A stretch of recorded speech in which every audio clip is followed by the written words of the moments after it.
Good afternoon, everyone. Welcome to the second part of the training day for the CPU project. My name is Álvaro Salamanca from GNE Finance, project manager at GNE Finance, and I will be moderating this webinar, which topic is focused on financing on district level programs aiming at deep renovation of social housing. Before we start, we want to remind you that this webinar will be recorded and the replay will be available on the CPU YouTube channel and on our website.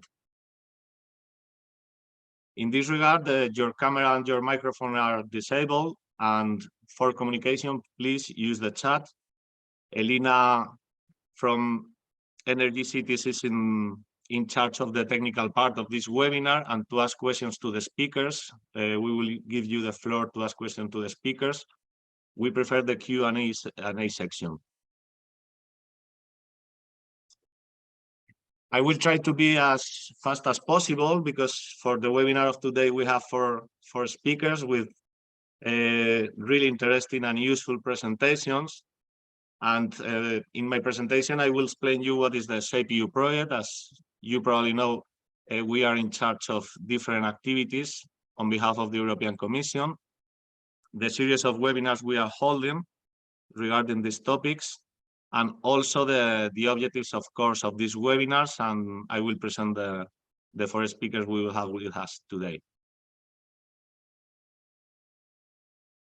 The CPU project, also known as the European Affordable Housing Consortium, is providing support to the housing providers, to small and medium enterprises, also social enterprises and public authorities, to be the targets of the renovation wave aimed at affordable housing. When we talk about affordable housing, we are talking about private affordable housing, regarding also low-income home owners, and also to social housing. One of the support we are providing as well is to deliver lighthouse renovation district that include innovative features. The CPU consortium, it's formed with 10 dedicated partners. It's coordinated by Housing Europe, and as I told you, it's co-founded by the European Union. And the program who is funding this project is the Single Market Program. Before I continue, we want to express our gratitude to Housing Europe for the support we received for organizing this webinar, for the help they provide us to reach some of our panelists. And this gratitude is focused on Joao Gonçalves from Housing Europe, to Julian Dijol, and to Edith Lacatos, that will be a panelist of this webinar as well. We want to express our gratitude and also to Benedict Weber and to Elena Sergeyeva from Energy Cities, that they are in the technical part of the webinar, and they are providing all the help to us to organize it and to be here with you. Also, we want to express our gratitude to Diana Jordanova from Housing Europe also, and to Nerea Gomez from ECTP, that they were disseminating this webinar on the website, on the different social media, etc. And they were organizing all the ads to let you know about this webinar. In the CPU project, we are carrying out different activities from different point of views. CPU project is acting as a one-stop shop for local leaders, is offering policy recommendation to these leaders, to the public authorities. Also, we are carrying out peer-to-peer mentorship sessions. And one of the main activities we are providing is the development of guidelines, blueprints, documentations regarding the funding of these district level programs aimed at affordable housing and social housing. And all the activities we are developing around this documentation All the activities are webinars as the webinar of today, real life events, workshops, etc. So if you pay attention to our website, you will be able to participate in all the different activities we are organizing. This webinar is the second webinar of a series of 6. In April, we had the first webinar that was moderated by Juan Alario from GNE Finance. And to do a summary of all these webinars, we are trying to provide you useful and reliable information about district-level renovation programs from different points of view. Some of those webinars are focused on private affordable housing, as I told you before, regarding the low-income homeowners. Also, these webinars are focused on social housing as well. And depending on who is leading these programs, we are focusing the webinars in programs that they were led by public institutions or by private institutions. So before summer, we will hold the third webinar of this series. It will be moderated by our colleague Edward Puig McLean from GNE Finance. And for the moment, for this webinar, we have 2 speakers confirmed.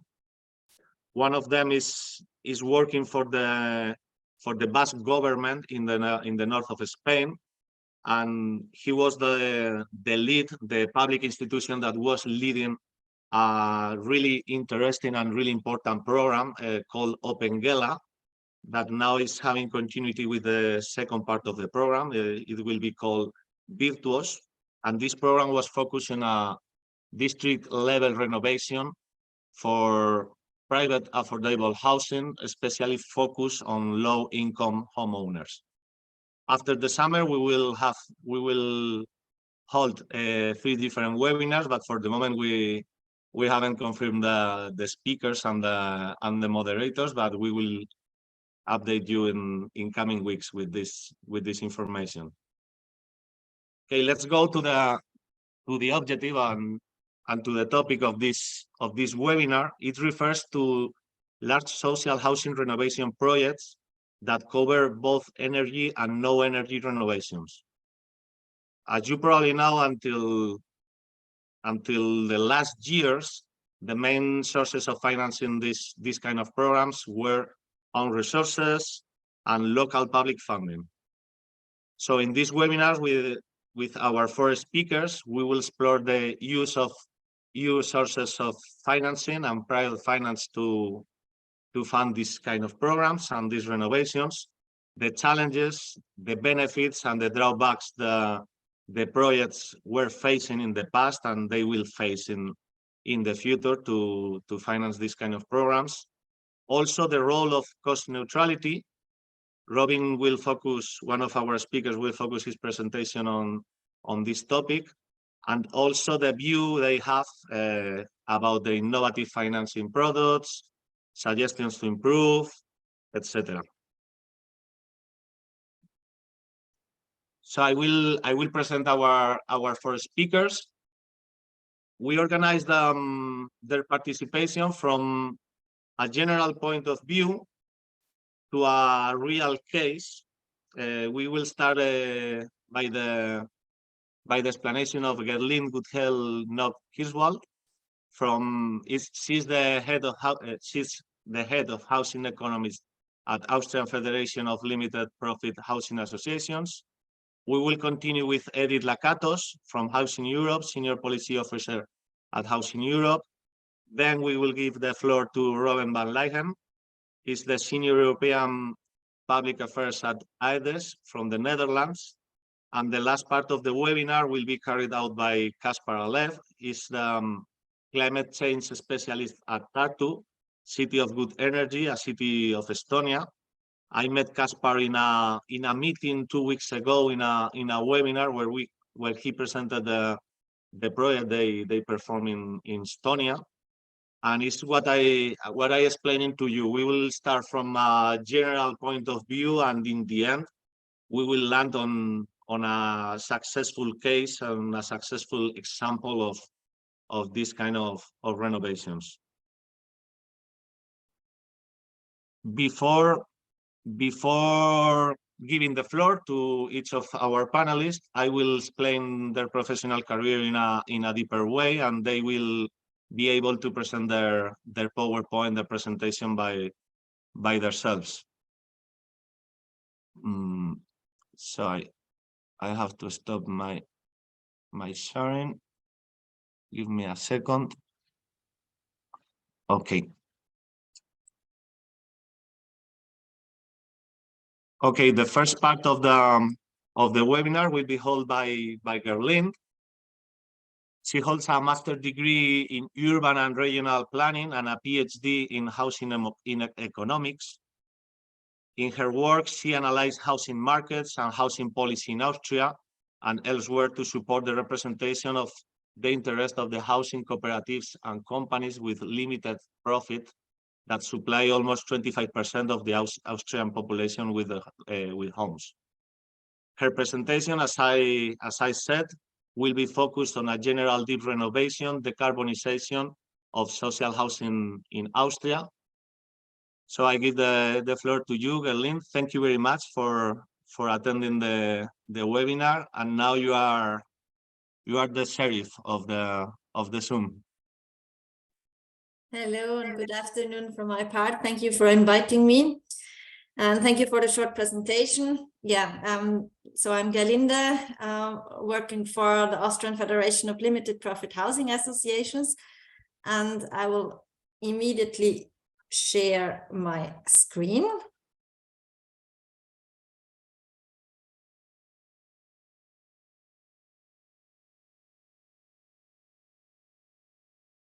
Okay. Does it work? Can you see my screen, my presentation? No, we can't see it yet. Not yet. Okay.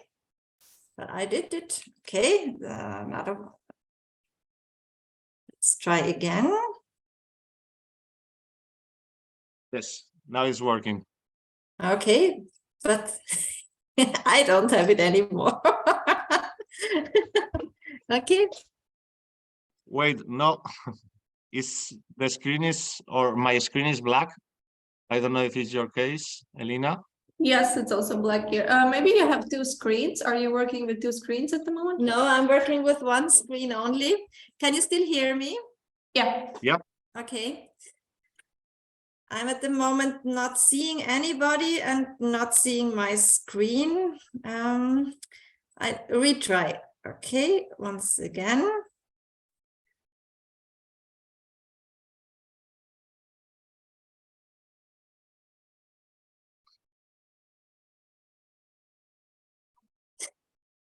It's always the same. We just tried it 10 minutes before and everything. Yeah, and it was working. Yeah. In the worst case, can you see my slides? No, we can't see anything. Okay, neither do I. I can't see anything. That the sharing doesn't work, obviously. Do you want to send us the presentation? Maybe I can share your presentation. Yes, in the if you worst want. case. No, it just doesn't work. Maybe you can put my presentation on the screen and I will. Yeah, that's really funny. I mean, we have had 3 years of pandemic and we had so many rehearsals and everything, but usually always something happens. And it worked 10 minutes ago. So it's this one. Can you open it? Yeah. Okay, that looks good. Maybe okay, you are seeing it, right? Yes, exactly. Yeah, maybe we can immediately go on with the next slide. I thought first might be interesting to you to give a very brief overview on our sector. So the federation that I'm part of. So altogether, that it is called the Federation of Limited Profit Housing Associations, and we are the umbrella organization of all the limited profit housing associations across Austria. Altogether 182 members. They are either cooperatives or limited companies. So that means that they are all subject to a specific law, the Limited Profit Housing Act, meaning that they are not allowed to maximize profit and not allowed to share the profit among their shareholders over a very limited proportion. And it is very important in the Austrian economy and for the Austrian housing stock. Almost 1/4, so 25% of all households in Austria are living in a house or in a residence administered by one of our members. It's 2/3 rental and 1/3 owner occupied. And what is also important, they are not public organizations, they are independent third sector organizations. So in fact, private organizations, but subject to this specific law. And we are constructing approximately 16,000 new homes a year and refurbishing between 5,000 to 9,000 homes every year. Next slide, please. I think this I can make very short. So why are we here together in this webinar, and why are we doing so many webinars and so much effort? It's because there is this overall goal of climate neutrality as a target, usually both on the EU level and also on the national level. So for the EU level, you know, there is the Green Deal with the objective to become climate neutral until 2050, and with some interim goals. And you also know the Fit for 55 package with the revisions of the EPBD, the EED, and the RED. And so the whole package, legislative package that is meant to reach the overall goal of climate neutrality.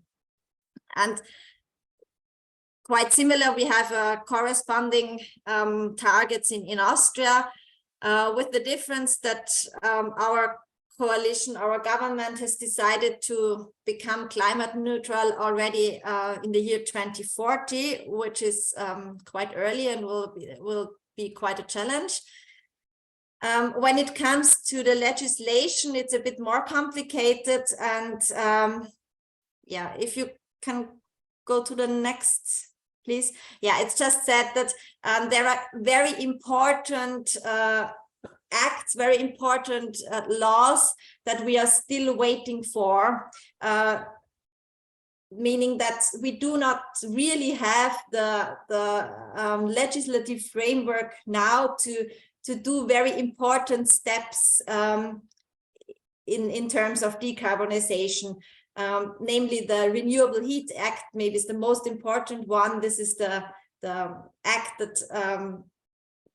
that proposes how to get rid of oil and gas, and it is not decided yet. So we are still waiting for this act. Next slide, please. And next, please, because there is an animation. Yeah. To give you a short overview on the renovation need in Austria, when we look at the units in need of renovation from an energy efficiency point of view, so all the units built before 1980 in need of renovation, we see there is a huge difference between the different sectors of the housing stock. We can estimate that of all the residences built before 1980, still 42% are in need of renovation and thermal refurbishment. For single-family homes, it's approximately the same, and also for multi-family homes other than GBV, so other than in our sector, it is almost half, whereas in our stock, only 4 to 5% of the pre-1980 stock has not yet been thermally refurbished. So there is a big difference between the different sectors. So in fact, we have done our job. Of course, now we also need to refurbish the units from the 1990s and so on. But the most problematic stock we have already refurbished. Next, please. But when it comes to the source of the heating, then the picture changes a little bit. When we are looking how much is there still oil, gas, or direct electricity in the heating system, then we can see that also in our sector, we still have quite a long way to go. Approximately 1/3 or 36% of our dwellings, so of the social housing dwellings, are heated with a fossil system. But again, also in the other sectors, the need of decarbonization is higher than in our sector. So we are already the front runners, but if we compare the thermal insulation or thermal refurbishment with the decarbonization of the source, we see that we still have quite a challenge when it comes to the heating system. Next, please. So how do our members finance their renovation needs? In fact, usually we have a mixture of different financing sources. And usually at least 3 or 4 of these sources are combined in a large or in a deep renovation process. You usually have a mix of financing sources. The first thing is something specific, which is called the Maintenance and Improvement Fund.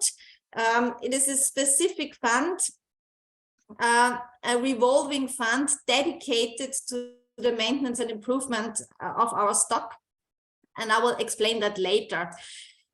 Then the second source is the equity of the housing associations, which in fact is a possibility, but since we have our members have the obligation to reinvest all their equity, it means if they put it into renovation, it directly reduces the capacity to reinvest into new construction. So it's not the first choice to use too much equity.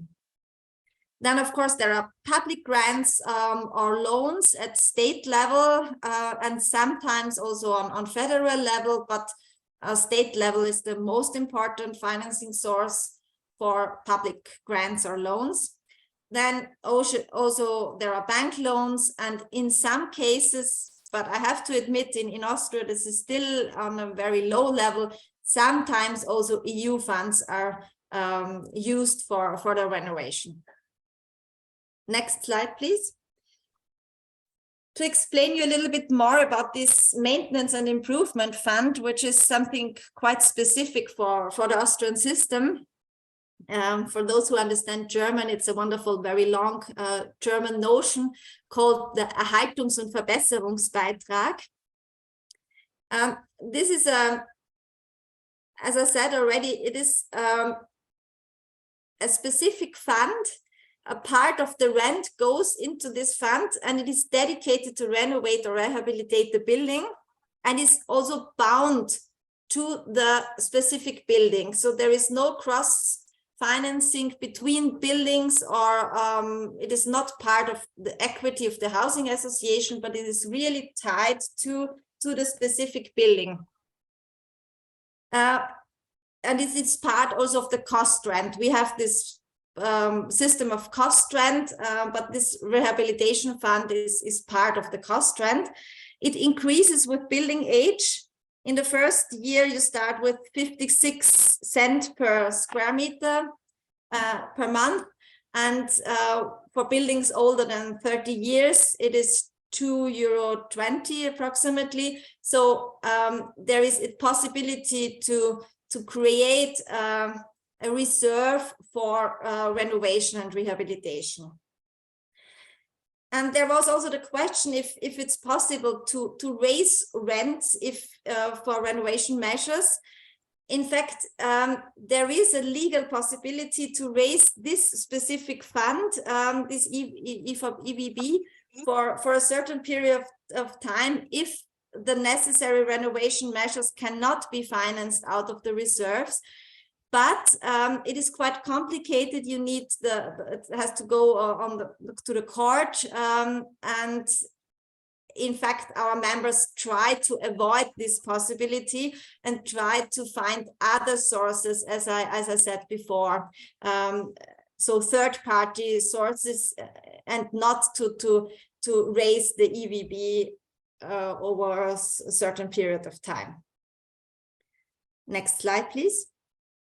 Yeah, in fact, this is the kind of illustration for this maintenance and improvement fund. We have on the left side the buildings during the repayment of loans, and this orange part is the part of the rent which is going into this maintenance and improvement fund. And you can see at the beginning it is very small, is a very small part of the rent, but on the right side, that's for all the buildings after all loans are repaid, so the construction loans. And you see the whole system changes, and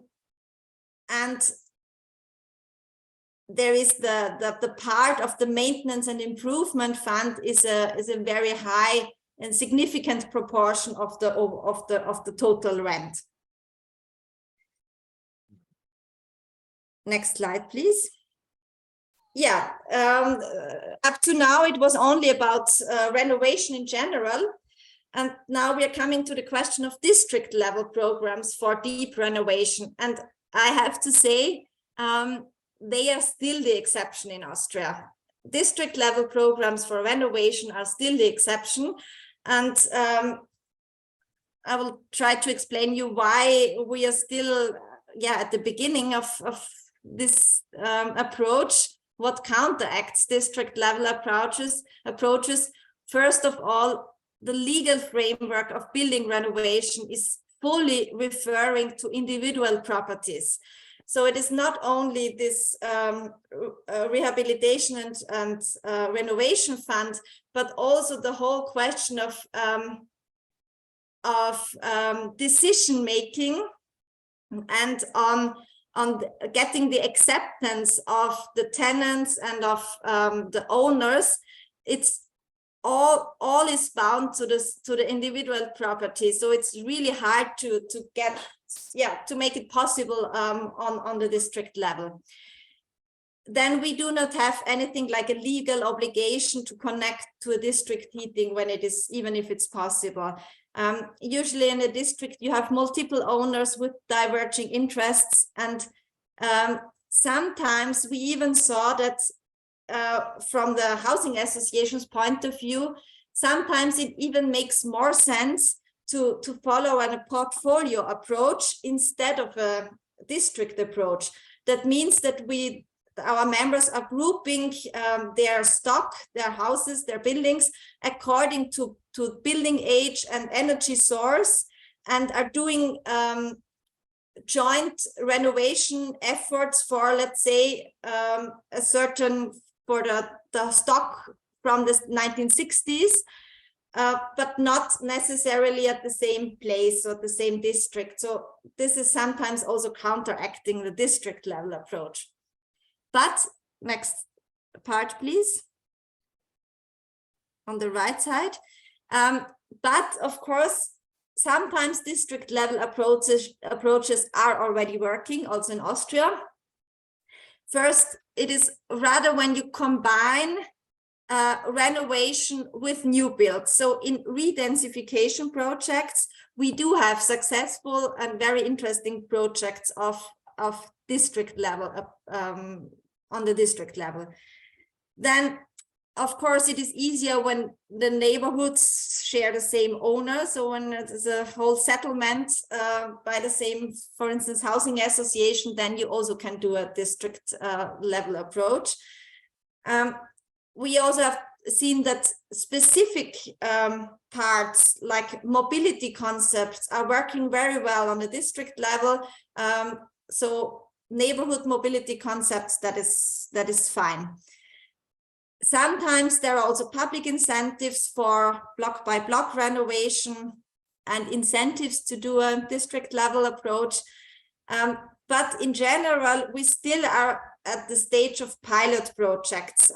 So there are a few pilot projects with joint efforts by various stakeholders, the housing association, the municipality, the energy provider, and usually also with accompanying research, so with universities and so on. So in these lighthouse projects, we do have district level approaches, but it is not yet widespread. Next slide, please. And I now would like to give you 3 examples. One example of a district level renovation is in Salzburg. The project was called Zero Carbon Refurbishment, ZCARE. It is a renovation and redensification of a 1980s settlement to climate neutral standards with a very high ambition. You can see the settlement on the left side before renovation and at the right side after renovation. What you can easily see is that the shape of the buildings has changed. So there have been units have been added, but the rest of the measures are not so easy to be seen. So please, the next slide. So there a lot of measures have been carried out. So there was really very CO2 carbon neutral refurbishment of the existing apartments, 72 apartments, with a temporary relocation of residents, so they could not stay in the apartment during the refurbishment period. 20 new units have been added, facade insulation with an innovative cellulose system, then of course photovoltaics, pellets, wood pellets for heating. Then there is a wastewater heat recovery. A mobility point was introduced, and a very intense residents' participation process for a couple of years. So it was quite an intensive process, and this really worked out and is let's say a pilot project. When it comes to the costs, it is again this mix of costs of financing sources that I've been talking about.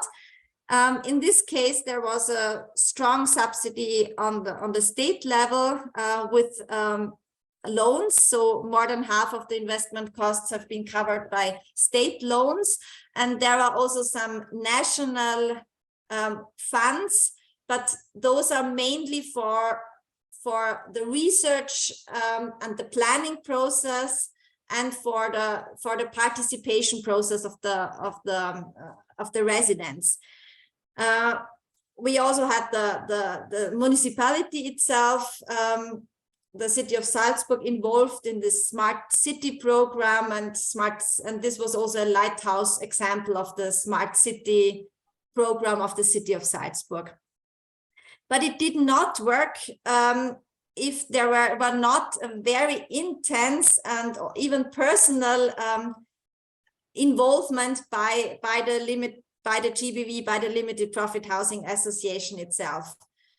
So there was really a couple of persons, and mainly one person who really did more or less a person-to-person accompany of the relocation process. And so, in fact, those costs of the housing association, of the management, are not included, of course, in the investment costs, and sometimes are the more important costs of a renovation project. Next slide, please. Then one other example for the so-called South Tyrolean settlement in Bludenz. This is an example of a typical settlement of the 1940s. So it was even built during the war from the 1940s to 1960s.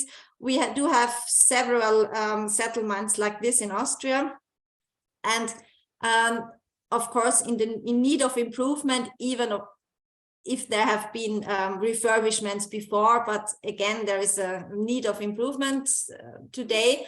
And there was the choice either to demolish and do a reconstruction of this settlement, so totally new build, but finally the city of Bludenz, together with the housing association that is owning this settlement, decided to do rehabilitation for this area and to introduce a cooperative planning process for an integrated urban rehabilitation concept. So to look not only on the buildings itself, but on the whole, on the public area, on the transport, on the quality of open space, and so the whole urban structure. And then it was decided to do a model renovation of 2 blocks, again with the aim to determine from many different variants, to look at the best variant to refurbish. And here there was a clear idea to put the life cycle costs in the center of the evaluation. So to look to decide for the best refurbishment variant that has the lowest life cycle costs. Next slide, please. Yeah, this is just an example of this, for one result of the cooperative planning process. It's called Settlement Stories of Tomorrow, and yeah, all different aspects are addressed. So not only the apartments, but also the mobility, the open space, and the community building. Next slide, please. When it comes to financing, here again, it is quite easy to find financing sources for this communicative process. This is done by the municipality, also again by the housing association itself, and there were extra funds, national funds, for this communicative process, and also for the scientific support for this pilot project, these 2 blocks. When it comes to the total renovation, there, in fact, it is still open. The total costs of the renovation of the whole settlement, it is it is not yet really decided yet. It again will be a mixture of different sources, but here it is another example where we can see that it is quite easy to find extra funds for, let's say, innovative front-runner pilot projects or for processes around the renovation, but it's not that easy to find sources for the normal renovation that also will be replicable and in other places. Next slide, please.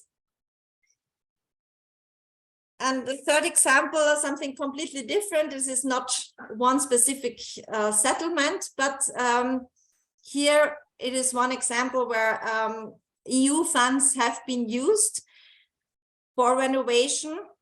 In this case, it was the state of Styria, so one region of Austria, upgraded its own promotion program for building program with extra funds from the EFRE. It was the REACT EU, so the COVID-19 relief fund. And this was dedicated for, so a part of it was dedicated for the renovation of social housing estates. And yeah, it was quite a large project, and it clearly was a booster for renovation, but there was no specific or no district level approach at all. So it was, yeah, the simple, normal, standard renovation was co-financed in this case by EU funds, but there was no district level approach. Next slide, please. Yeah, now when it comes to the challenges, here just a couple of challenges. Very often we have in the renovation, and especially when it comes to energy renovation, the principal agent problem. So the landlord invests, but the tenant profits from the energy renovation, so from lower energy costs. This is not fully true in our case, in the case of the housing associations.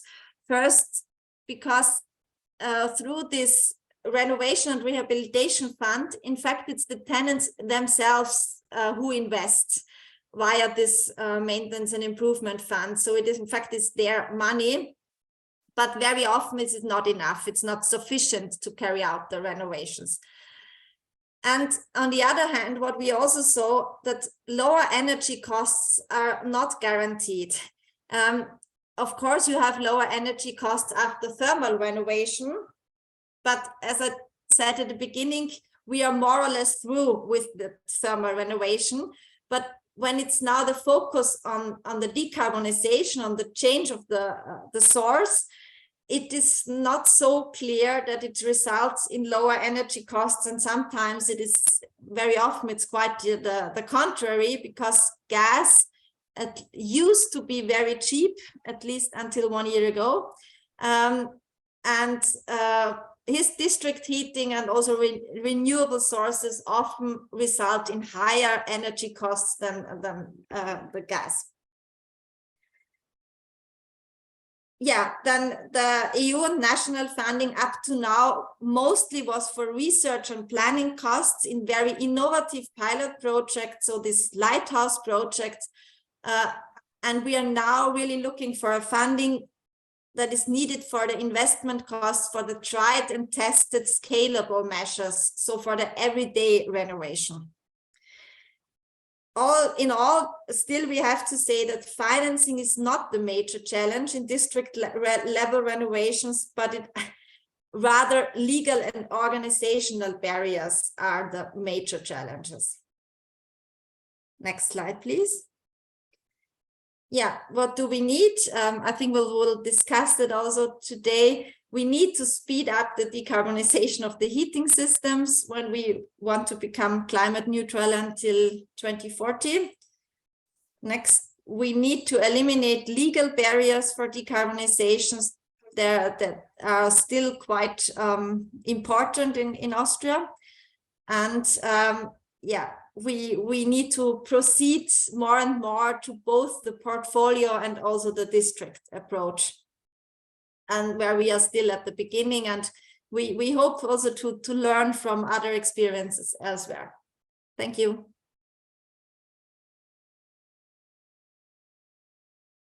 Thank you very much, Geraldine. Really interesting.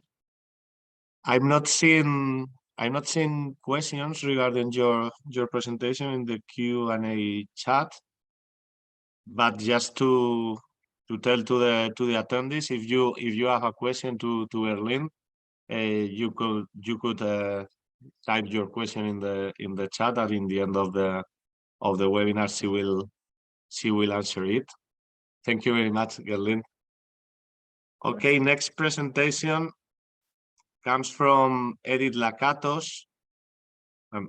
Wait a second, because Edith, I think I have to present your slides, right?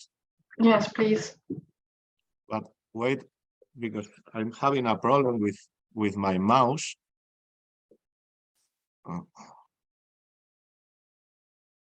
Well, I don't know what's happening. Technical issues today. Okay, before starting sharing the presentation of Edith Lakatos is the Senior Policy Officer at Housing Europe. Thank you very much for being here and for presenting your experience. Regarding the experience of Edith, her field of expertise is the impact analysis and monitoring of European public policies in relation to the social housing sector. She's also advising on EU funding and back loan opportunities. And prior to this role, she was working on regional and urban policies at the European Commission Regional Policy Directorate and at different regional agencies in France and in Hungary, analyzing territorial development opportunities. Her presentation will be focused on a new reality concerning to a mix of financing. And if my mouse is working, I could present the presentation of Edith. Now it's working.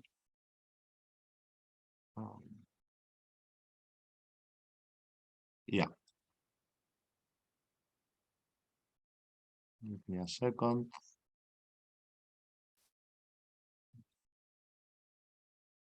You are seeing my screen, right?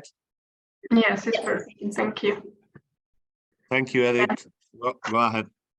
Thanks very much, Alvaro. Thanks for the invitation. So I will directly jump into the details. So I brought you some practical information about what's available for district renovation.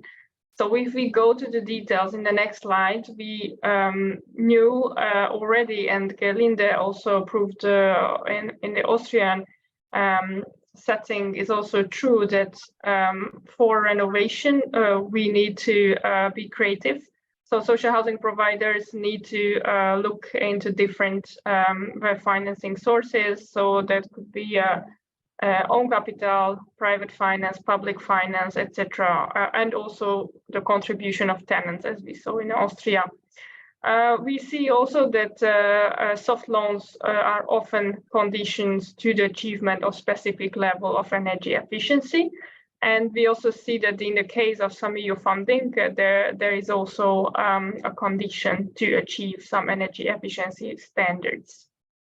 We also see some favorable fiscal treatments in some countries to kind of motivate the owners to achieve some energy standards. So there was the recent super bonus in Italy.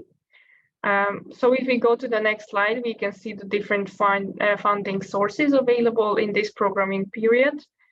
So under cohesion policy, there is a big budget that will give money for construction and for renovation, especially under ERDF and ESF+. We have also the Just Transition Mechanism, which is a new funding source, will be focusing on transition regions. We also have the new Invest EU program, that is the former FC one, that will give more money for social infrastructure, and social and affordable and student housing especially are eligible activities. So we also see that the national recovery plans allocate at least 52 billion to invest in energy efficiency. So you should check in your own country the different conditions to apply if it was not allocated yet. And we also see that the EIB is continuously mobilizing financing for the sector. So we see that between 2020 and 22, EIB lended more than 1 billion for renovation. So if you go to the next, we see that I put global data here so that the European Investment Bank and the Council of Europe Development Bank invested at least 2.85 billion in the social and affordable housing sector between 2020 and 22. And we see that there are various forms, also budgets for different countries. CEB is, of course, a much smaller bank, compared to EIB, which is the biggest public bank in the world. So we see that there was some huge amount of money given, especially to France, with 1 billion, or to Wallonie 1 billion for refurbishment and new construction. But if it comes to new construction, EIB also supports only energy efficient new construction. So to the next slide, I brought you some examples of the EIB products. Unofficial data that the EIB is allocating more than 85 billion every year to energy efficiency. And so there are 3 products that are very interesting for renovating districts. It is the EIB loan, the ELENA technical assistance, and the program Invest EU. In terms of the EIB loan, you should go to your national intermediary in your country if your project is under 25 million. If it is more than that, you can directly discuss with the headquarters of Luxembourg. So EIB is only providing support for social rental housing. So for private housing, it is not possible. And it is also demanded that you co-finance the project. And you should focus on, you should look into the regulatory environment of your country. So if in your country there is a stable regulatory environment for housing, then it will be much easier to get traditional EIB loan. If your regulatory environment is a more unstable and riskier one, then the InvestEU program can be used, which is investing in more riskier projects. So if you look into the InvestEU, the 3rd pillar here, it is a program that is especially would like to mobilize private financing. And so it lands, as I said, under less stable environments, and it takes a higher risk. So it is a guarantee from the EU that can be combined easily with other funds. Compared to the traditional product, the traditional EIB loan, it can give you additional administrative burden, so it is to be considered. And there is still an issue with dedicated intermediaries. There are some countries that the national intermediaries don't lend money to the social and affordable housing sector when it comes to InvestEU. And the 3rd product, which is interesting, is the ELENA product, which is a technical assistance that helps you develop your project. If your investment will be focused on energy efficiency, renewable. So it's a technical assistance of 90% of grants. So 90% of your cost of your project development assistance will be provided, and it is fully grants, and 10% should be provided by you. So important also that pre-financing is possible, but this technical assistance can only be used if you link this to a bigger investment cost of at least 20 million euros. Important as well that it cannot be used for helping an existing program. So then we can go to the next slide. And here I brought you an example that used the ELENA technical assistance. It's the Federation of Flemish Housing Providers that got this help in 2018 and used 1 million euro to develop a project linked to a 42 million euro investment. So it was a mix of own resources and the EIB finances. And the innovation was that this federation established a new company called Aster that managed the implementation of the program and is engaging the tenants about the participation of the organization, about the, how will impact them this and how much energy they will save with the participation. So we see here that approximately 20,000 solar panels have been integrated to the existing housing stock, and the net saving on energy bill, it's approximately 50 euro per kilowatt hour. So Going to the next slide, where you can see that there are different ways to apply for funding, and to be a project promoter. You can apply for funding if you are a housing association directly. There could be also the Federation of Associations who will apply for the project. You can also work together with your city, with your national government or national bank. So you can see some examples of this. So in the Netherlands, the Porta Housing Corporation got a direct EIB loan of 200 million. We see also that it's possible that a city applies for a big loan. Lisbon actually got one under the FC program, now called the Invest EU program, in 2019. And we see that in Poland, the National Investment Bank made the deal with the EIB to put together an investment platform in Poland, which is a smaller amount, but still enough for the threshold to have a direct deal with the EIB in Luxembourg. In the next slide, I brought you a very fresh example from Germany. So Hanover received the first loan from the Invest EU. So you see here that, as explained in the previous slides, Invest EU is a product for riskier projects. So Hanover is a municipal housing company who wanted to build 600 new rental apartments. So this guarantee was interesting for Hanover because it gave a very long maturity, 27 years. And it was possible for them to secure the deal very easily, because in Germany, the housing sector is very highly regulated. And the project was bankable, as Hanover has decades of functioning and sustainably functioning in Hanover. So as the project was bankable, the intermediary was not needed, so the city level could just apply. So the project also combines social and environmental aspects. So not only energy efficient standards, but also accompanying the tenants.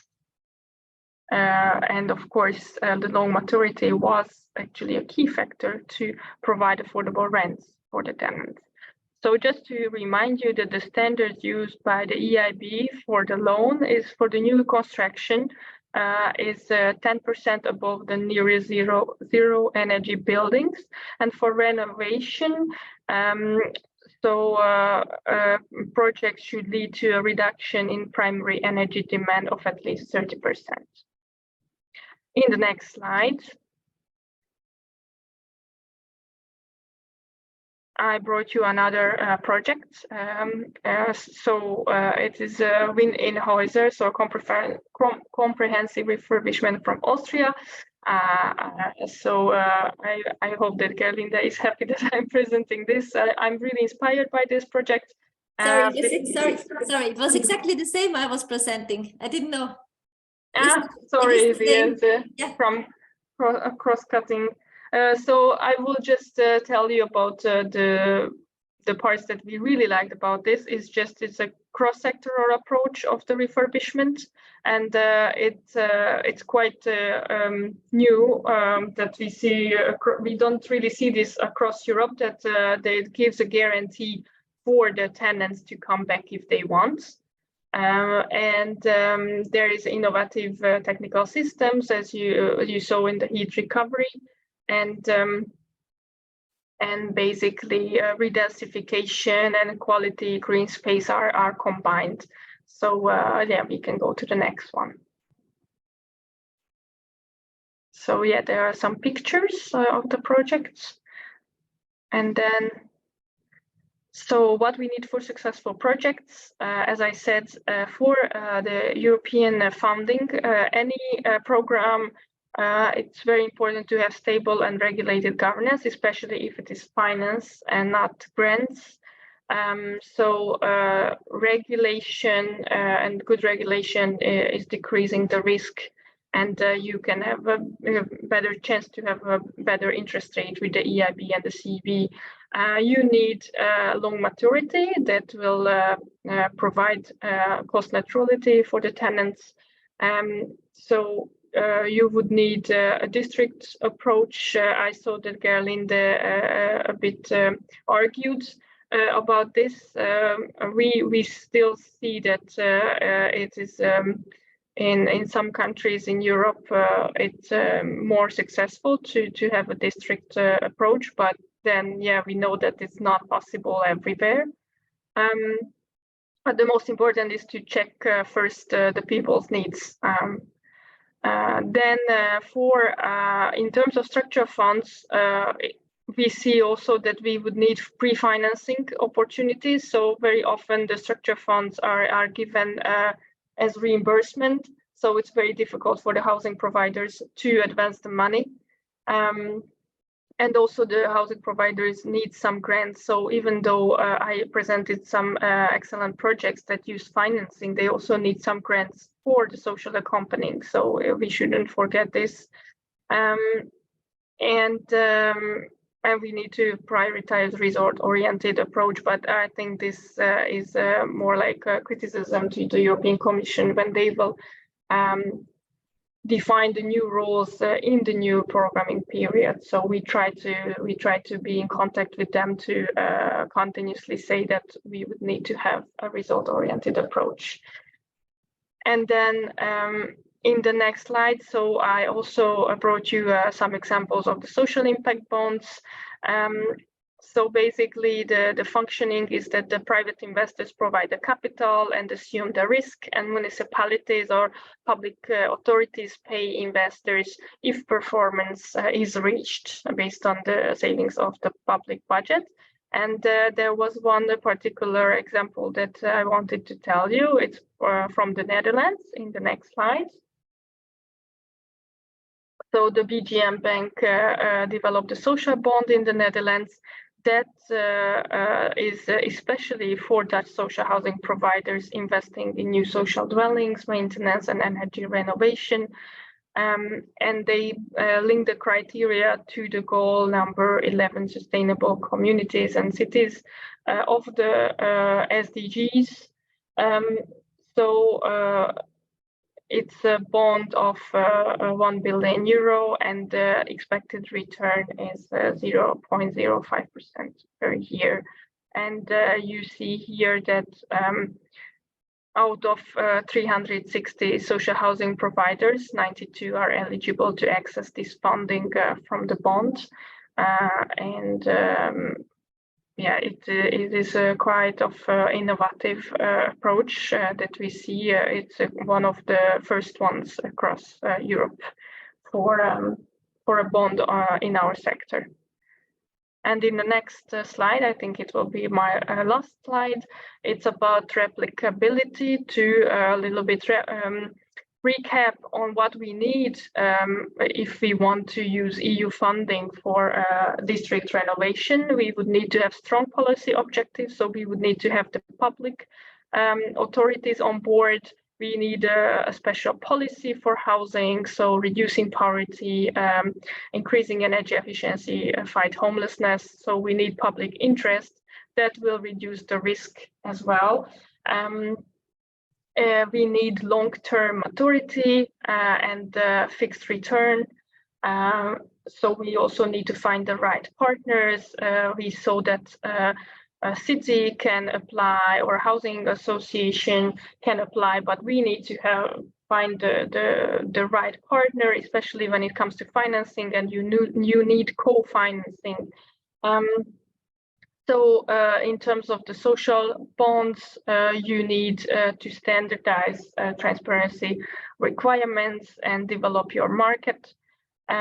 And finally, you also need good governance. As in the first point, strong policy objectives, it is very linked to each other. So we need stable and long-term housing and finance structures in the country to be able to seize the EU funding and effectively use the EU funding. And finally, as you saw through the program, Elena, technical assistance could be very useful for the methodology phase and for the project development.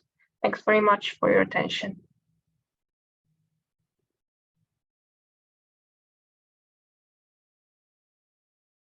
Thank you very much, Edith. Really interesting. Thanks for sharing these financial schemes, the examples, and also your recommendations. For the next speaker will be Robin van Leyen from Senior European Public Affairs at AEDES in the Netherlands. He specializes in energy legislation and state aid, and has worked intensively on all FF55 files impacting the built environment. Robin also advises the chair of the Housing Europe Working Committee on Energy, Standardization and Construction of these dossiers. His presentation will be focused on the cost of neutrality dilemma.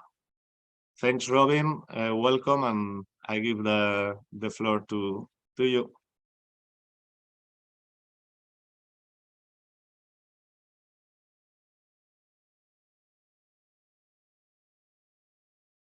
Thank you. You should be able to see my presentation. Thank you, Alvaro, and thank you also for the invitation. My presentation is going to be a little bit more provocative today, but I'm happy to hear also some of the good examples. I will be specifically focusing on the cost neutrality dilemma. So I'll be first introducing Dutch housing associations. I'll briefly discuss what their financial model is and how they finance building renovation. Then I get to cost neutrality and I try to close it all up together in a conclusion. To begin with, the Dutch housing associations are members. It's about 300 housing associations in the Netherlands, and together they own and manage 2.4 million dwellings, housing 4 million tenants. And this is about 1/3 of the overall Dutch housing market. So relatively based, it's quite a large sector. Similar to what Gerlinde said, our members are independent, non-profit and non-governmental, and in the Netherlands they usually are associations or foundations. Also important to stress, they are not directly subsidized, and that I mean they are not directly subsidized for the building and management of social housing. Indeed, instead of that, there is a government guarantee in place which guarantees the loans that social housing providers take out. And thereby they have access to loans at low capital interest rates, which is really helpful. A few more words about that. So this situation of no direct subsidies has been the case since 1995. And the loans in the Netherlands are guaranteed by the Social Housing Guarantee Fund, WSW in Dutch. And this is basically based on a 3-tier system. So in the sheet, you see the first tier, it's the guarantee reserve. This is from the guarantee fund itself. So if there's a situation where a bank has lended money to a social housing provider, and that social housing provider is not able to fulfill its payments for a certain period, the bank can just call to the guarantee, and then the guarantee fund can take the payments over from the social housing provider from their own reserves. In more critical situations, we move to the second tier. And the second tier is a compulsory financial obligation from all housing corporations together, all 300. So if there's one particular housing association that really is in a financial difficult situation, all of them together have to step in and pitch in financially to fulfill their payments. As a third and final tier, there's a government guarantee. And this is interest loans from the central government and the municipalities. Up until now, this has only been a theoretical possibility. So far, it's never been necessary or needed for the government to step in. But the very existence of the possibility for the government to step in makes this quite a watertight system. And because of that, investors in social housing in the Netherlands, they have almost a guarantee that they will get their investments back. and therefore the risk is low, and therefore the interest is low. And also because of that, the fund itself has a AAA status at Moody's and Standard & Poor's. So if you look at financing building renovation, you could say that this is in the Netherlands predominantly done through rent incomes. This can be complemented by subsidies. As mentioned, we have no direct subsidies for the building, construction, and management of social housing. But in the Netherlands, there are, of course, general subsidies for building renovation, and social housing providers can use them as well. There are some challenges with that because in many of these subsidy schemes, state aid intensities apply. If you look at the European level, you have the general block exemption regulation, and for building renovation, I think the maximum percentage of subsidy is, if I'm not mistaken, 40%. And in other subsidy schemes in the Netherlands that do not fall under the JBOR, you have other percentages, but it's not quite common that they're higher than 30 or 40%. Favorable loans is a very good method to do as well. And I agree with what Edith said, low interest rates and low maturity that can really help.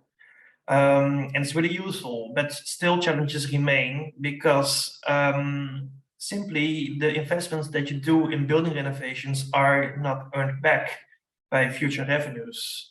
So what you have then is that you take out a loan to do an investment that doesn't earn itself back. And in many situations, that's not sustainable because that's not really a financial stable situation to take out a loan to do something which doesn't earn itself back. One of the reasons that it doesn't earn itself back is the split incentive issue. So there are limits to what a social housing provider can or is willing to do in terms of rent increases. It is what we're willing to do in the Netherlands now. For insulation, we're not willing to pass on any rent increases. The social housing provider pays for it itself. And this makes sense because affordability is at the key what the social housing sector does. It's our key task to offer affordable housing for people with a low income. Next to our own initiatives, rents are also capped. In the Netherlands, they're capped to a point system, and you may not ask for higher rent than that's maximum legally allowed through that point system. So this is a challenge in financing building renovation. I do think, and I think that was also one of the points that Galinda stressed, that scale and district by district is really the way to go because it helps you to bring the cost down and then it becomes more viable. For the simple reason that you create economies of scale, and you do district by district, and this is per unit, this is cheaper than building per building. I mentioned a couple of times that we see that the investments that we do in building renovation are not always earned back. And one of the topics of today was next to large-scale district renovation, also deep renovation. And I brought a couple of examples in case studies that demonstrated, especially in returns to deep renovation, this is an issue. And the first thing I would like to show is a study that was done by Copenhagen Economics on behalf of Housing Europe. They included several case studies. And one of the case studies was also about the Netherlands, where they used materials from another study from the Dutch Economic Institute for Construction, which you see here on this presentation. And it gives you a very clear overview because it shows the financial cost of building renovation compared to financial savings. And it does that by EPC class renovation that you do. So what we see if you renovate label G to a label F, the cost and energy savings are quite equal. And the same can be said for example, renovating a label D to a label C. But if you look at the squared area at the right side of the sheet, it becomes more complicated. If you take, for example, a label B to a label A, and these are Dutch energy labels, or a label A to a label A+++++, you actually see that the costs exceed the savings. So there you get to the point where cost optimality and the way that you deal with it with your tenants will become complicated. I'm not saying you should not do it, because for the climate, you can have thousands of reasons to do it, but it means something for the way that you finance this. To be more specific, I brought another example. which is specifically about NZEP renovations. And for the people following European legislation, both the EED as the EPBD were referring to NZEP renovations, near zero energy buildings, or even to ZEP renovations, zero energy buildings, as a target to achieve. So what we did as ADIS ourselves, together with ABF Research, what we commissioned the study to, is to make it actually an overview of what that would look like, how would that financially look like. So they modeled what an average investment in NZEP renovation would cost, and their estimate was 22,300. We've discussed that in Housing Europe, and pretty much all the feedback we got is, well, that's way too low. It would cost much more than that. But in our study, we did 22,300. So then we took an example where a social housing provider would finance this by taking out a 25-year loan at a 0.65 interest rate. So 0.65 is a really low interest rate because there's guaranteed loans. So then your yearly annuity would be 966 euros. So these are basically per building per year the cost that you would have for this. Then we look at what rent increases you can earn back in return. And for a long time, in the Netherlands, we operated from the principle of cost neutrality. So basically the assumption there was, okay, if you increase a building, you may increase the rent. Sorry, if you renovate a building, you may increase the rents as well. But the increase in the rent may never be higher than the average decrease of the energy bill for the tenant. So in that way, you ensure that the overall housing cost will remain cost neutral for the tenant. So in this case, if you take that cost neutrality principle as main point, the maximum rent increase that you can ask for the NZEP renovation would equal the max average energy savings. And what ABF Research found is that the max average energy savings was 196 euro. So this means that you may only increase the rent to 196 euro a year, while your yearly costs are 966 euro a year. So basically, per building, per year, you're faced with a financial gap of 770 euro, which is in red in the presentation as well. So you can say, okay, we let go of the principle of cost neutrality. We find another way to deal with this. Let's just pass on the cost to the tenant. So in that case, you would still have the limit of the legal cap on rent increases. And the legal cap in rent increases, like mentioned in my previous sheet, in the Netherlands is determined on the point system called the WWS system. So in this case, the maximum legal rent increase would be 1,221 euro. And in that case, things look good for the social housing provider. They have an average rent increase of 1,221 euro a year, an average cost of 960 euro a year. So they even make a small profit per building they renovate. But let me assure you, there's not a single Dutch housing association that will do this, because this means that you pass everything to the tenant. And in that case, the tenant would face a rent increase of 1,221 euro a year, while his energy bill only goes down by 196 euro a year. So his overall housing cost will increase drastically. And I must admit, those calculations were done before the energy crisis in Ukraine, before the war in Ukraine and the corresponding energy crisis. So I can imagine now that the energy savings that you would have would be a bit higher. At the same time, that there's no way that you can find a loan at an interest rate of 0.65% at this point. So I tried to update a little bit and bring on some more recent figures, and also on the macro level. And so this is in Dutch, so it requires some explanation from my side. But what we basically did is that we did an estimate on sector level, so all housing associations together, because we have that data on their revenues and on the ways that they have to spend their revenues. So on the left side, in blue, you see the revenues of social housing providers from the Netherlands. And from the bottom, in deep dark blue, you see the operational cash flow. So basically, these are your rent incomes. Above that, you see incomes for selling of houses. Above that, you see incomes for housing that is not social housing. social housing members can do that in the Netherlands. And on top of that, in the lightest color of blue, you see financing. So this is money coming in by loans. If you move then to the sheet on the right side, if you look at the bottom, the dark green slide, you can immediately see the problem, because the bottom is building renovation and home improvement. And if you look carefully and you compare that bottom, the dark green part, with the dark blue part in the other sheet, you actually see that what we have to spend in building renovation and home improvement is already higher than our operational cash flow. So it's already higher than what comes in through rent incomes. And then we haven't even built a single new home yet, because we also have to do that.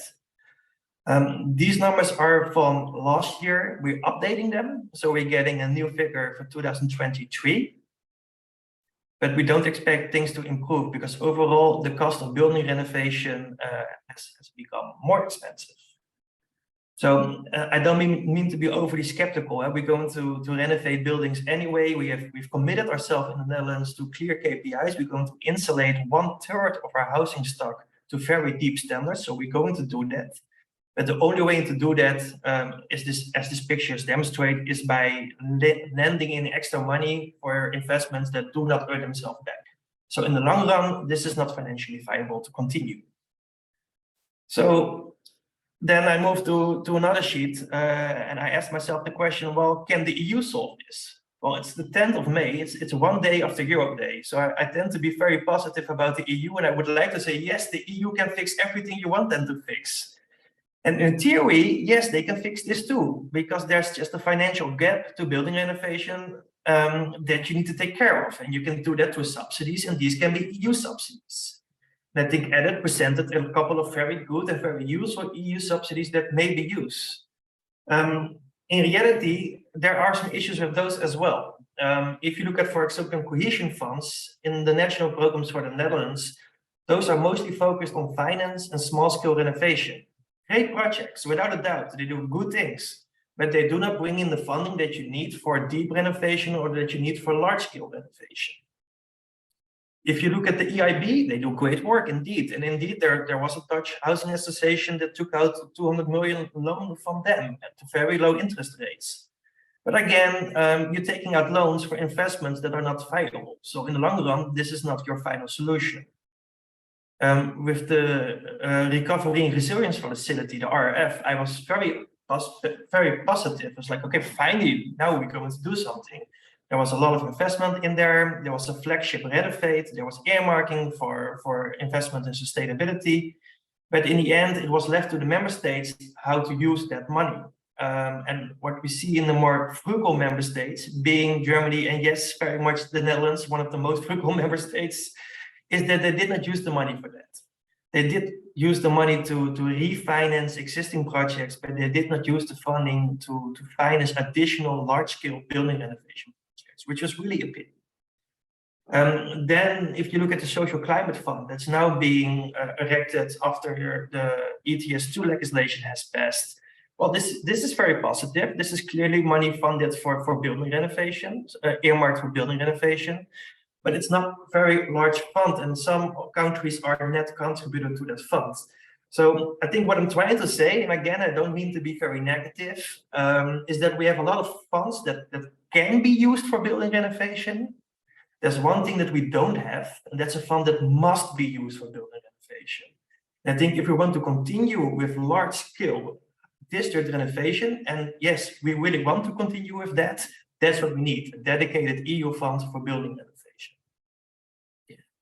So to sum this up, the points that I stressed, financing deep renovation remains very challenging. In the Netherlands, this is at the moment mostly financed to rent incomes, but there are limits to what rents you can and what rents you should actually ask from your tenants. And in many situations, that's not enough because energy savings do not outweigh rent increases. This leads to a financial gap, and subsidies can be a part of the problem. But I named two challenges. One is the low state aid percentages. The second is the missing of a dedicated EU fund.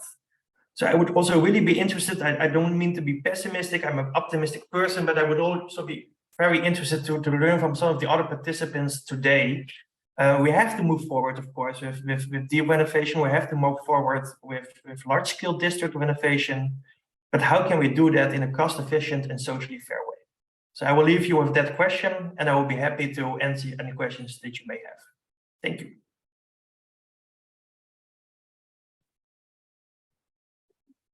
Thank you, Robin. There is a question for you from Cornelia Paz. You, Robin, mentioned that a European fund for building renovation is missing. Does this belong to the energy funding programs of the EU? Are you thinking of a fund such as the Innovation Fund? And what do you think of the upcoming ETS2? Well, yes, that's pretty much what I'm aiming at. When the plans for Fit for 55 and the renovation wave came out, I was expecting the EU to present a new, stable, loaded fund that's really dedicated to building renovation in itself. To answer your question about ETS2, that has a lot of potential because I mentioned the Social Climate Fund. I think that will not do the trick, it's not enough. But apart from the Social Climate Fund, member states will have a lot of additional resources. If they earmark those resources for building renovation, which in my belief they should do because ETS2 is coming out of buildings, that could really be helpful. I hope that answers your question. Thank you, Robin. If we don't have more questions for the moment, yeah, we'll have, no, she's saying thank you. We will give the floor to Kaspar Alev. He's a climate specialist at the city of Tartu in Estonia. It's called the City of Good Energy. And as I promised you at the beginning, we will start. We started the webinar with more general samples. And now for the end of the webinar, we will enter in detail to a real example, to a successful example in the city of Tartu, where they performed this renovation program and it was more than in a district level. It was kind of a city level. So Kaspar, thank you very much for attending the webinar. I give the floor to you and you can present your slides. Thank you, Alvaro. Well, I hope I don't disappoint. Yes, my name is Kaspar Alev. I'm from Tartu City Government, from Estonia. I'm a climate specialist in the Department of Urban Design. And here's 3 examples of how we in Tartu use national and Horizon and Elena money for boosting our renovations in Tartu. First, a bit of background. Like Tartu is 100,000, around 100,000 citizens. We have over 10,000 residential buildings, which mostly are detached houses, but there's almost 2,500 apartment buildings, and but most of the living quarters are in apartment buildings of 4.4 million square meters of residential space, and most of it is privately owned, privatized, and of these 4.4, just 600,000 square meters is municipally owned. So as compared to Nordic countries or Holland, maybe the municipalities in Estonia are really small property owners. And we only own residential space that's needed for people with special needs. And most of our building stock comes from the 70s. So by now it's 50 to 60 year old apartment buildings.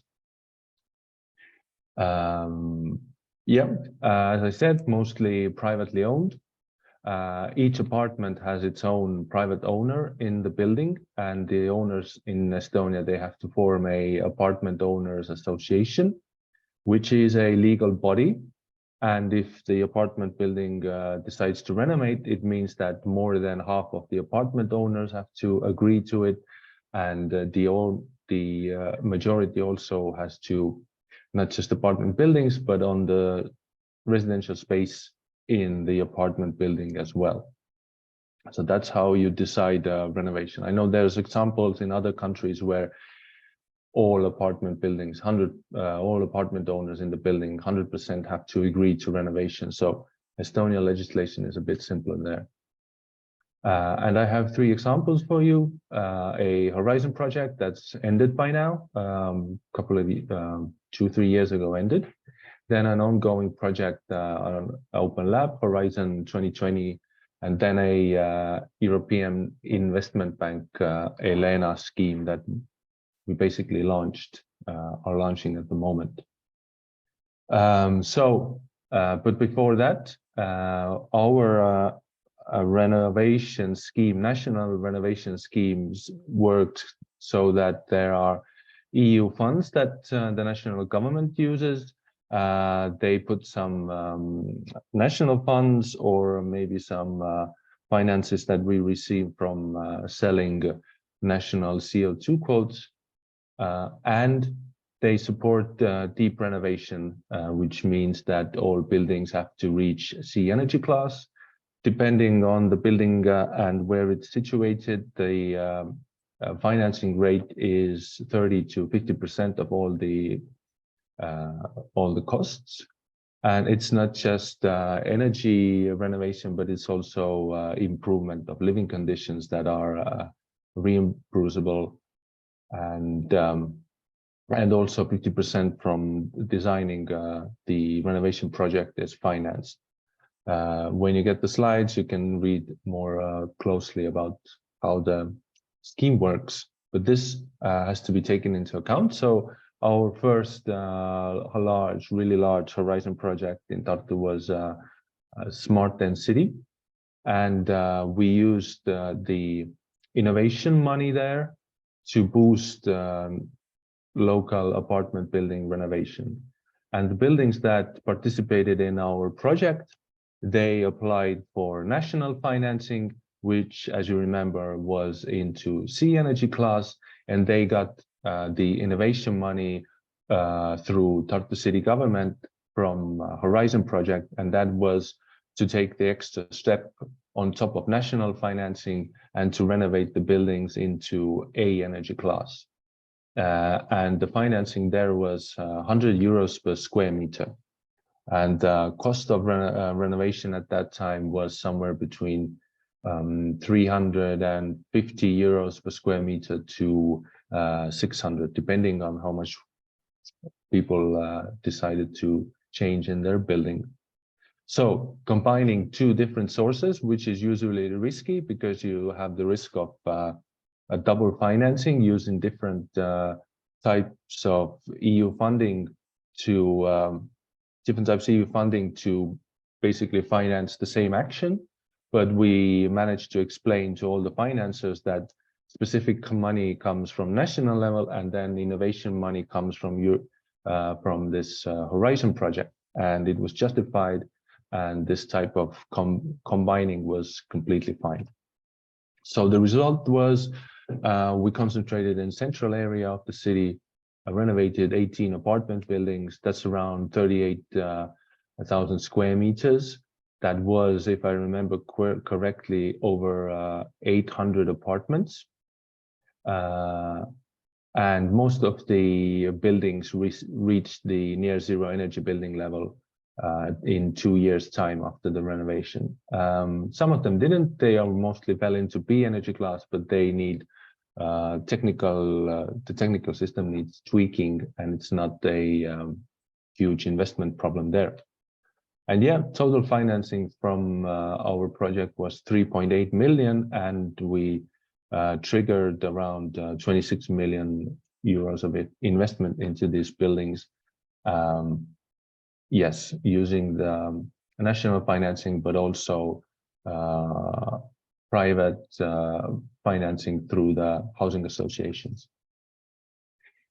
And yeah, it was a huge project, also we did launched a electric bike share system through this project, redesigned our bus network, added EV charging, and among other things, started a IoT platform for the city government, which we use for a number of energy and mobility related monitoring actions. That was the first one. So the next one is Project Open Lab, which is again a Horizon project. It's a Horizon 2020 Green Deal project. And we used the similar type of approach so that apartment buildings that we are going to renovate here, they are going to use the national financing scheme, and then they are going to use the financing from Open Lab to do the extra innovation step that's needed for the project goals. We're going to, the biggest innovation here is prefabricated element renovation, so that the insulation elements are produced offsite and with higher quality than normal renovation. And then these elements are installed in a relatively quick manner. This has many benefits on small scale for the building, but also for the renovation market itself also.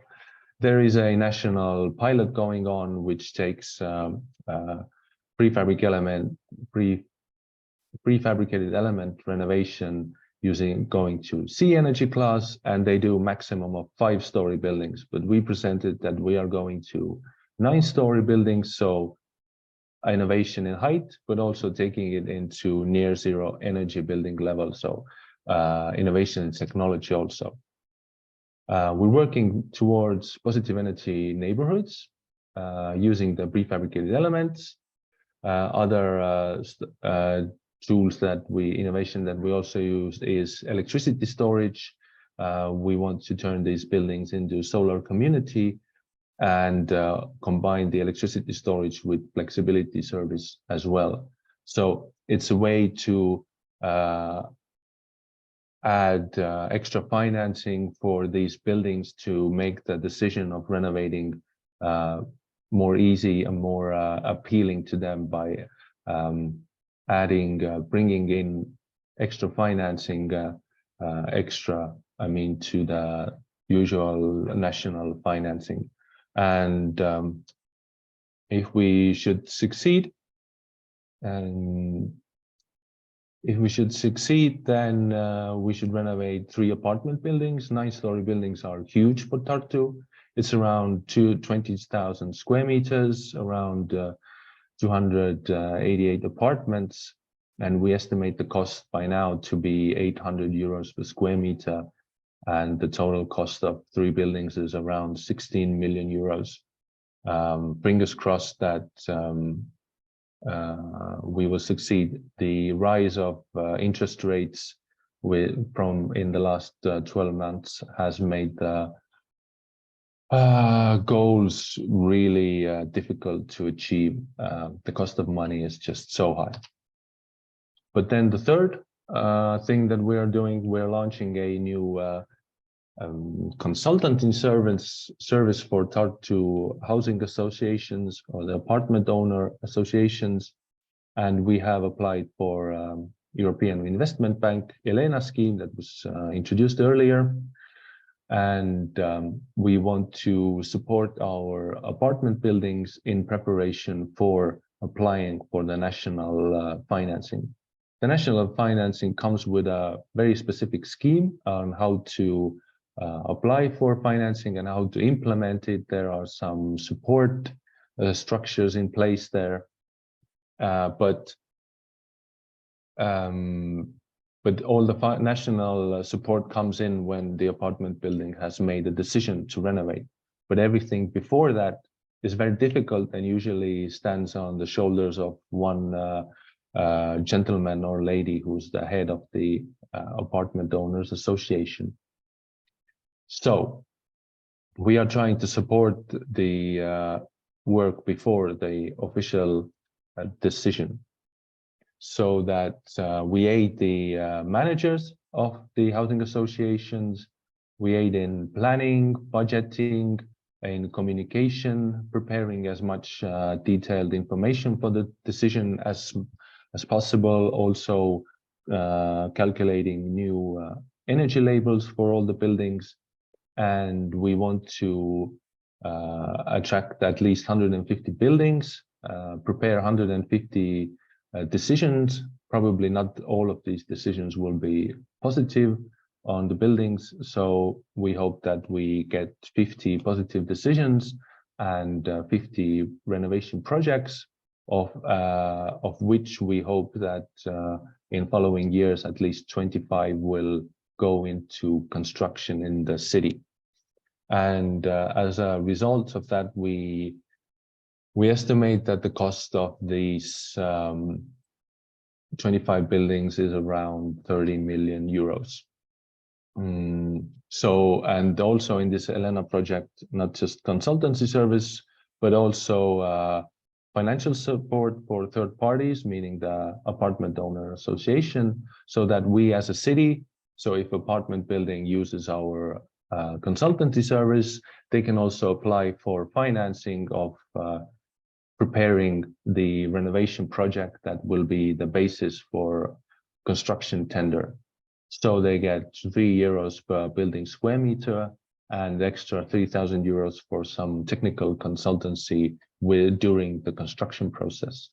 So the goal of this third-party financing is to make the decision of ordering the design renovation project, make the decision easier, because it's usually between 25 to 35,000 euros, this construction project, money that the buildings could be using for maybe changing plumbing or fixing some electricity issues or whatever. So it's choices what to do.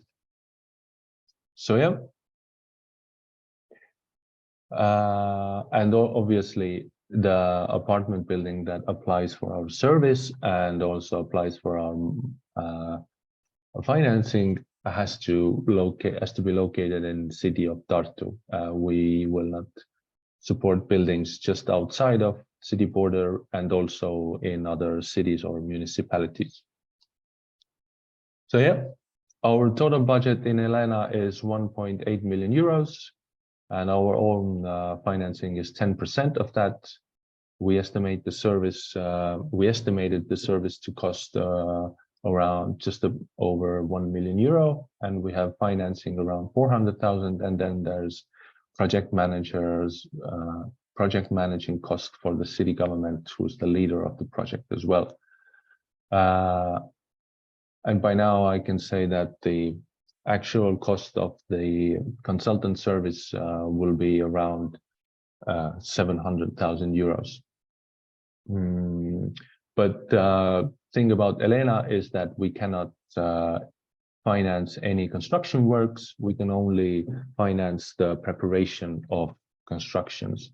The investments into renovation, they come from financing, national financing, and also private banks that the housing associations will have to take a loan from. So yeah, I think that's very quickly it. Thanks for your attention. And should I stop sharing my screen now? Thank you very much, Kaspar. Gerlin has a question, and you, Gerlin, can take the advantage of having the microphone open. So if you want, if you consider, you can ask the question directly by yourself, Gerlin. Okay. Yeah, I wanted to ask you, Kaspar, what kind of heating system or energy sources are you using in the renovated buildings? You didn't mention the source and the decarbonization aspect. Yeah, all right.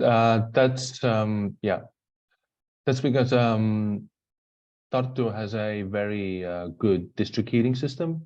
We have high efficiency, was like level 4, but it's a co-creation plant, and it covers 85% of the city. And the joining of this district heating network is mandatory. So if there's a building connected, they cannot just uncouple from it. And if there's a new building being constructed, they have to join this district heating network. And 85% of the energy comes from biomass, which is mostly locally sourced wood chips. And our goal is to go off of all fossil energy sources by 2030 using heat storage and waste heat from some of our industry here. Thank you. Thank you, Gaspar.